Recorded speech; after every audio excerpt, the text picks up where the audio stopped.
Merhaba sevgili izleyiciler. Bu hafta Hititlerden Osmanlı'ya kadar birçok tarihsel döneme ev sahipliği yapan Çorum'dayız. Karadeniz'in İç Anadolu'ya açılan kapısı leblebi diyarı Çorum çok lezzetli bir mutfağa sahip. Lezzet durakları ise çoğunlukla asırlık konakların içinde yer alıyor. Ama bu lezzet duraklarında Çorum'un o ünlü yemeklerinden çok az örnek bulunuyor. Çünkü bu yemekler artık evlerde pişiyor. Bu hafta da ilginç lezzet duraklarında çok lezzetli yemeklerin tadına bakacağız. Bu adresleri not etmenizi öneriyorum. Kim bilir bu yaz yolunuz Çorum'a düşebilir. Yolculuğumuz başlıyor.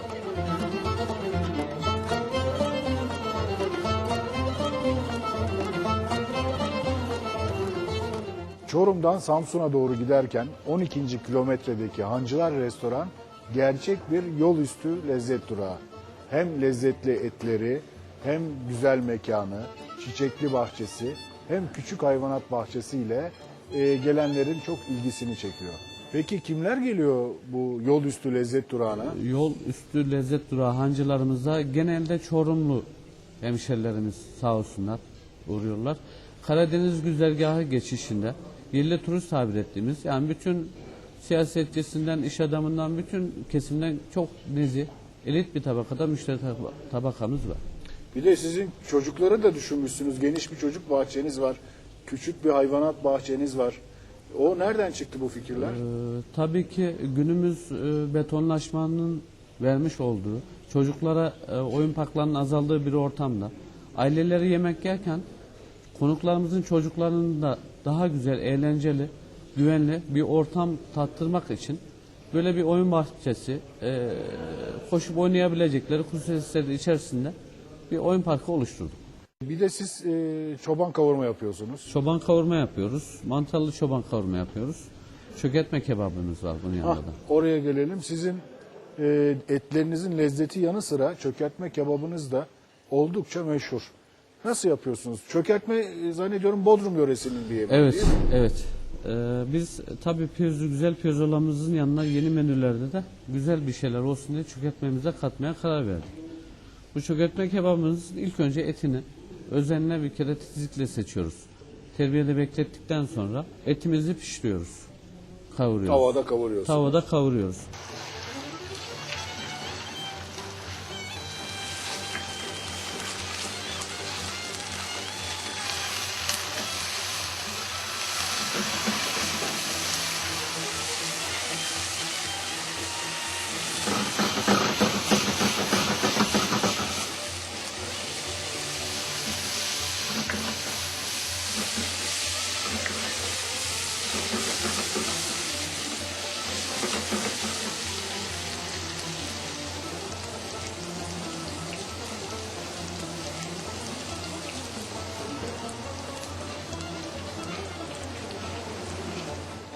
Daha sonra önceden hazırladığımız kibrit patatesimizi rendeledikten sonra onu kızartıyoruz. Fritözde. Fritözde kızartıyoruz. Daha sonra kibrit patatesi kızarttıktan sonra onu tabağa koyduktan sonra üstüne sarımsaklı yoğurt. Sarımsaklı yoğurttan sonra etimizi ilave yapıyoruz üstüne ve yanlarına patates, domates, biberle çok hoş bir şekilde konuklarımıza afiyetle sunuyoruz. Peki bunu seviyor mu Çorumlular? Şu andaki konuklarımız da bayağı bir beğeniyle karşılıyorlar. Peki çok teşekkür ediyorum Meftun Bey. Ellerinize sağlık. Efendim bizler teşekkür ederiz. Sağ olun.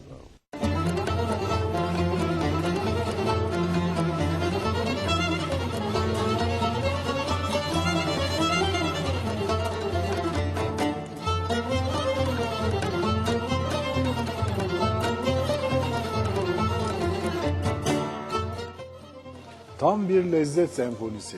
Damağımda kalan tatlar uzun süre aklımdan çıkmayacak.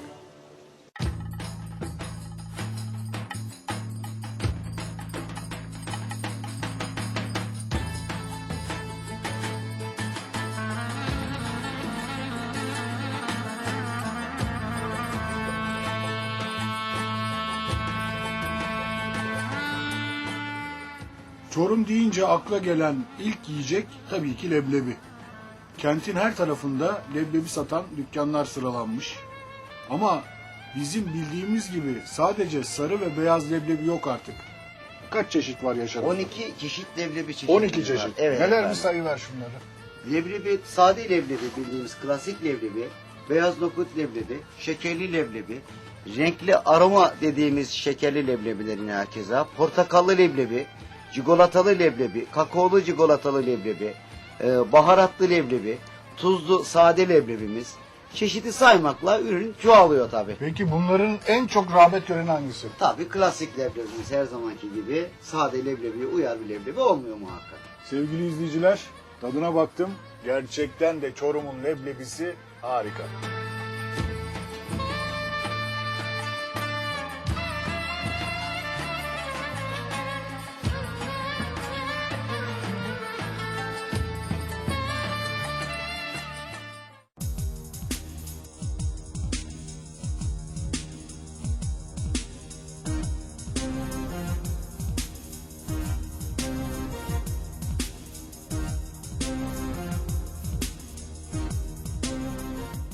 Karakeçili Mahallesi'ndeki Katipler Konağı, yöresel yemek yemek isteyenler için en ideal ve az bulunur lezzet duraklarından bir tanesi. Esra Hanım, tarihçesi nedir bu konağın? Konağımız 1878 senesinde dedemin dedesi olan alay katibi Mustafa Efendi tarafından yaptırılmıştır. 1995 senesinde de restore edilerek Turizm Bakanlığı'na bağlı özel lokanta olarak hizmete açılmıştır. Siz bu konakta hiç bulundunuz mu, Evet, yaşadınız? 6 yaşıma kadar burada yaşadım. Burada mı doğdunuz siz? Burada doğdum. Sonra okumaya gittiniz ya buradan taşındınız. Taşındık, ayrıldık. Peki dedenizin dedesi ne iş yapıyordu Çorum'da? Alay katibi olarak tayin olmuş. Daha sonra burada alay beylerin kızı Nuriye Hanım'la evlenerek yerleşmiş. Burayı niye restorana çevirdiniz? Çorum mutfak kültürünü tarihi bir mekanda tanıtmak istedik. Çorum'a has çatalaşı, Çorum mantısı, mimbar, keşkek gibi yemekleri bu tarihi mekanda servis etmek istedik. Peki Çorumlular gelip burada o eski yemeklerin tadına bakıyorlar mı? Evet, bakıyorlar, beğendiklerini de ifade ediyorlar. Başka kim geliyor? Çorum dışından yerli ve yabancı turistlerin de uğrak yeri. Peki sizin bütün o yöre yemeklerinin çok lezzetli olduğunu biliyorum ama bir baş yemek var. Düğün yemeği, şölen yemeği, İskilip dolması. Bunun hakkında biraz bilgi verir misiniz bana?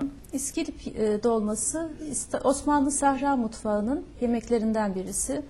500 yıldır İskilip yöresinde özellikle büyük davet yemeklerinde yanında çorba ve helva ile birlikte ikram ediliyor. Özelliği pirincinin akçeltikten kullanılması. Nedir bu akçeltik pirinci? Nerede yetişiyor? Akçeltik pirinci Çorum'un Osmancık ilçesinde yetişir. Özelliği çok fazla su tutması nedeniyle uzaması, tadının aromatik ve lezzetli olmasıdır. Ne kadar su çekiyor bire? Bir ölçüye 2 ölçü kadar su çeker. Peki bana bu İskilip dolmasını, bir defa bu dolma değil galiba, pilav üstü et, bir nevi etli pilav diyelim daha doğrusu. Niye dolma demişler? Çünkü pilav yarı pişirildikten sonra cağı adı verilen özel bez torbaların içerisine doldurulup ağzı bağlanıp bu şekilde pişirildiği için dolma ismi demişler. verilmiş. Peki gelelim en başından malzemeleriyle birlikte pişmesine kadar geçen safhayı bir anlatır mısınız Esra Hanım? İskilip dolmasının ana malzemeleri kemikli kuzu eti, pilav, soğan, tereyağı, karabiber ve tuzdur. Soğanlar ince doğranarak kavrulur bol tereyağında. Peki soğanı bayağı Altın rengi olana kadar kavuruyoruz. uzun uzun kavuruyorsunuz tereyağında.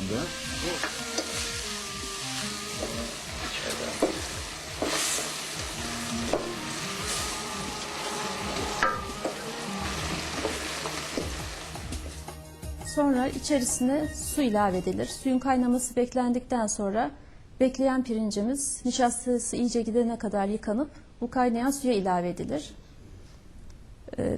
Pilav suyunu çektikten sonra geniş bir tepsi içerisine alınır, soğumaya bırakılır, üzerine karabiber ilave edilir.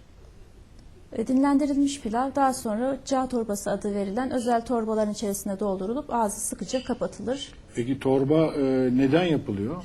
Torbanın özelliği pamuklu kumaştan yapılmış olmasıdır. sık dokunmuş kalın bir kumaşla yapılır. Peki o pilav doldurulmadan önce bu torbaya özel bir şey yapılıyor mu? Pilav doldurulmadan torbanın ıslatılıp nemli bir şekilde kullanılması gerekiyor. Pilavı doldurdunuz, ağzını bağladınız. Gelelim et kısmına. Et kısmında da öncelikle etin iki tarafı tereyağında kızartılıyor.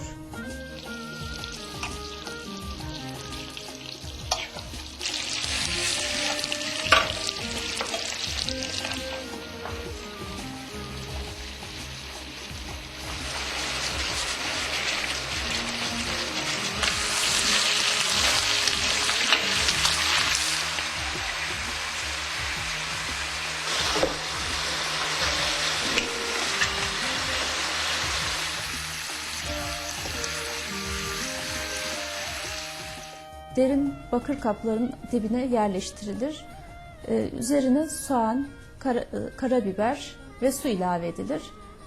Kazanın içerisine saca yağı, üzerine ters çevrilmiş sini yerleştirilir.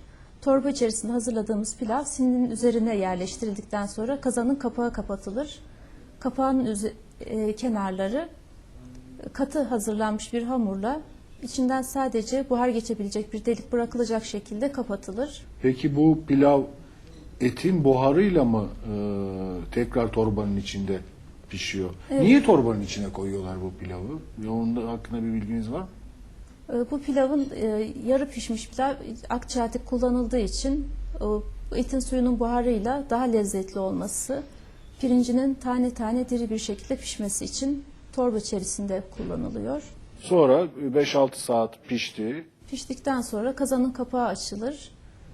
İçinden önce torba pilav çıkarılıp bakır bir kaba alınır. Kazanın içerisinden aldığımız et suyu ile demlendirilir. Daha sonra et parçaları pilav üzerine yerleştirilip karabiber ekilir. İskilip dolması özellikle hazmı kolaylaştırmak amacıyla sirkeli cacık veya sirkeli ayran ile birlikte servis yapılır. Sirkeli cacık. Ya, Çorum'a ait bir şey mi o da? Evet, Çorum'da mutlaka iskilip dolmasının yanında ikram edilen bir içecek.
İskilip dolması mücevher gibi bir yemek.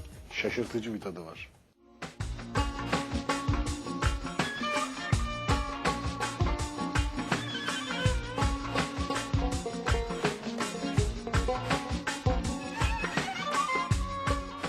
Tarihi bir ortamda lezzetli yöre yemekleri yemek istiyorsanız Salim Bey Konağı önereceğim adreslerden bir tanesi. Azap Ahmet Sokağı'ndaki bu konak tam 85 yaşında. Canan Hanım, Salim Bey kim? Salim Bey kayınpederim. 2 yıl önce vefat etti, kaybettik. Çok sevdiğimiz bir aile büyüğümüz. O burada mı yaşadı uzun yıllar? Kayınpederim 1922 doğumlu, 18 yaşında Çorum'a yerleşmişler. 1957 yılında burayı almışlar. Eşim burada doğmuş, büyümüş. 88 yılına kadar burada yaşadılar, buradalardı. Sonra onlar taşındıktan sonra restoran olarak kiraya verildi. Bir başkaları tarafından işletildi. Onlardan sonra biz kendimiz restore edip kendimiz işletmeye karar verdik. 7 aydır da bu işi yapıyoruz. Peki bu kararı niye verdiniz?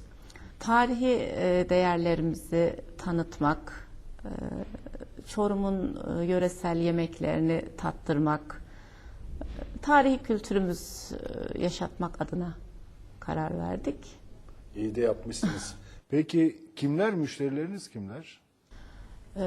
Çorum'un tanınmış aileler, yabancı misafirler, yurt dışından gelen herkese hitap ediyoruz. Yoldan geçen Karadeniz turları, ekipler. Yani damağına düşkün herkese kapınız açık. Kapımız açık, evet. Peki menünüz ne ağırlıklı?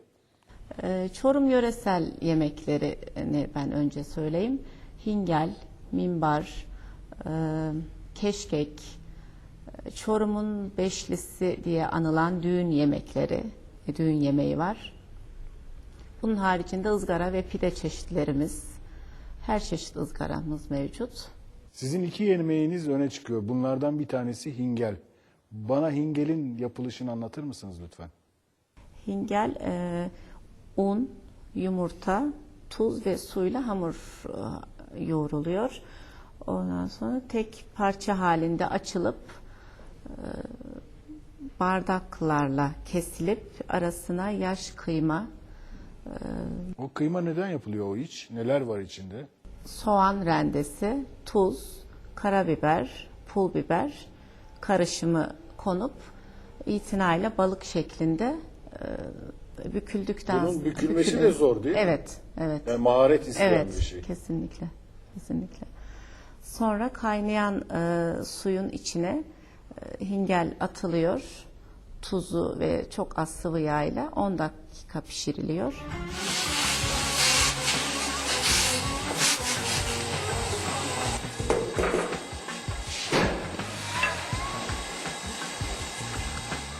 Sonra tabağa alınıp ayrıca yoğurt, sarımsak üstüne ekilip sonra pul biber, tereyağıyla ayrıca bir sos yapılıp üstüne ekiliyor.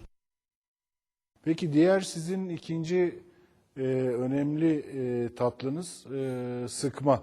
Sıkma baklava. Sıkma baklava. Hı. Nasıl yapılıyor? Bir de bunu bana anlatır mısınız? Hamur açılıyor. Küçük parçalar halinde pazı hazırlanıp açılıyor. Açıldıktan birkaç dakika kuruması beklendikten sonra 6 eşit parçaya bölünüp ucunun biraz bir kısmı kıvrılıp ceviz konup sarılıp oklavada sıkma işlemi yapılıyor.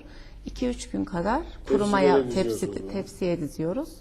2-3 gün kurutmada bekliyor. Sonra fırında çok ağır ateşte sabah 10 akşam 4 arası O kadar uzun süre kurutularak beyaz pembe, beyaza yakın pembe de pişiriliyor.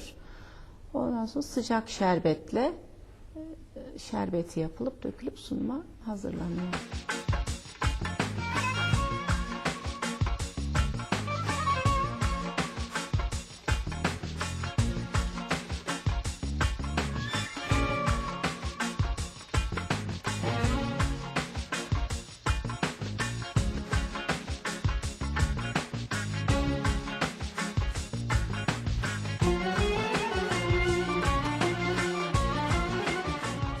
Hem hingelde hem sıkma baklavada hamurun tadı zirveye çıkmış.